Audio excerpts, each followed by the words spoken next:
Tell you what, if you're paying to come to our games, you are getting your money's worth. you're seeing, I don't know if it's pretty basketball all the time, but you're definitely seeing really close, hard-fought games. Ton of credit to Robert Morris. I think they're terrific. I think Andy does as good a job as anybody in our league. They're much improved and played with great purpose and toughness tonight. And we challenged our guys in between games that they were going to play like that. They're a good basketball team. They looked really good Thursday in a big win at Wright State. And we just didn't come out and play well early, and the bottom line was the turnovers, right? If you have 12 turnovers in a half, you're not going to play well. But, I would like to see us start from the beginning, understanding those things and playing a little bit better throughout the game from start to finish. But I'll give our guys credit, led by these three up here, that it was a terrific response and playing the way we needed to give ourselves a chance to win down the stretch. And so, the bottom line is you start conference 2-0. It's a positive. So we're thrilled with that. You mentioned the 12 turnovers. Were they doing something schematically differently early in the first half that you guys weren't really preparing for? No, I think more than anything it was just that they were really aggressive, but a lot of teams have been aggressive against us, and you have to expect that, right? And they guarded Marquez basically the same way everybody else has in terms of trying to deny him and really crawl up in him and make his touches hard and try to keep him from getting a step on him when he drives the basketball. And so we just didn't handle it well. The scary part about it is when we look down the box score at halftime, it was literally like every single guy that had played, I think, except maybe Trey Robinson. It was like one. So it was a total team effort for sure. And we've just got to be stronger with the ball and make better decisions. Just talk about the defense on that last possession, forcing the turnover there. Well, I thought our guys did a really good job of being aggressive. At the end, we wanted to make sure they didn't get any threes, and we didn't want to foul any jump shooters. It's not going to show up in the box score, and I'm sure a lot of fans maybe aren't paying attention to it, but Trey Robinson is helping us win games because he's a guy that we can put in that situation, and he knows what to do, and he's done a good job. He can switch. He's got a big body. He can grab the basketball. I thought he was terrific on that last possession, and then, Sam went and grabbed the basketball for us, which was huge. Trevon, you started 5 for 6 from the field, 12 points. What was working for you? You came in, got some big deflections there on the defensive aspect. What was working for you early in that first half? Just coming in, focusing on the right things for our team to win, and just trying to bring some energy, bring a lift off the bench for us. Really wasn't worried about the offense, but my teammates have found me, and I knocked some shots down. But really, my focus was just to come in and do whatever it took for our team to win. And X got to the offense again. Just kind of take us through your night. Big second half there, hit the corner three, even snatched an ankle on one of those plays out there. You caught fire a little bit there and helped the team win. Just take us through your evening. Yeah, Coach has been on me and my teammates about being aggressive, and that's something I've been focusing on, and it's, helping my confidence up, and I know I have to do the same for my guys whenever they're not on a slow, coming up slow. So. They're helping my confidence up, and I've just been on my mojo these past few games. Just keep it going.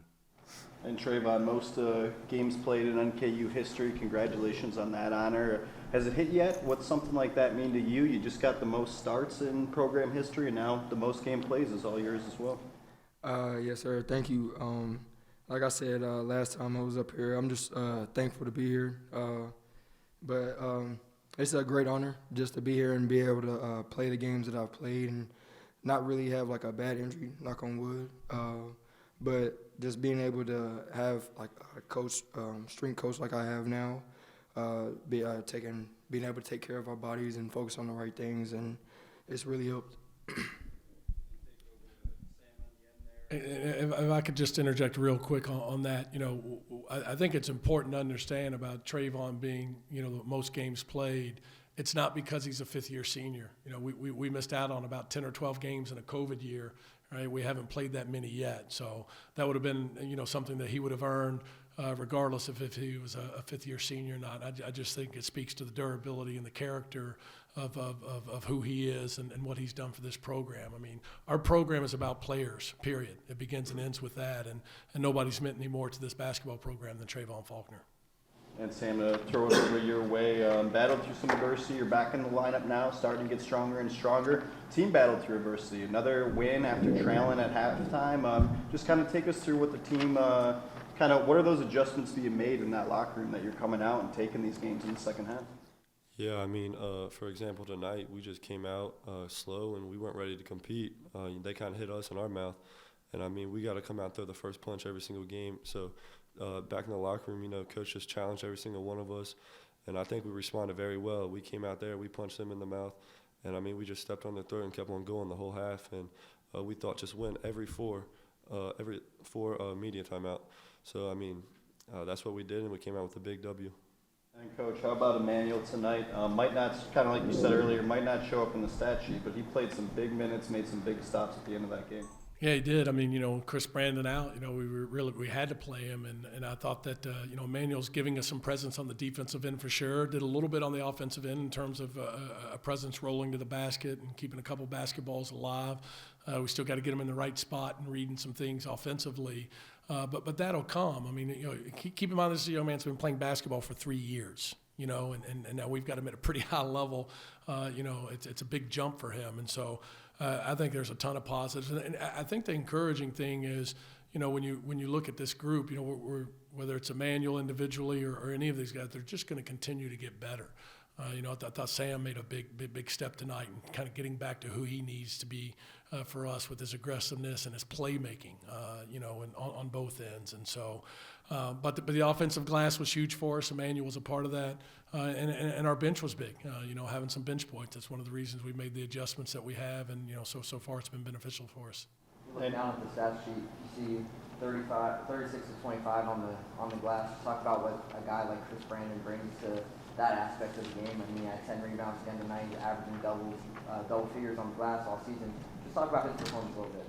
Yeah, I mean, Chris is, we think as good a guy at what he does in all of college basketball. He covers so much up defensively for us, that we see that, again, probably goes unnoticed.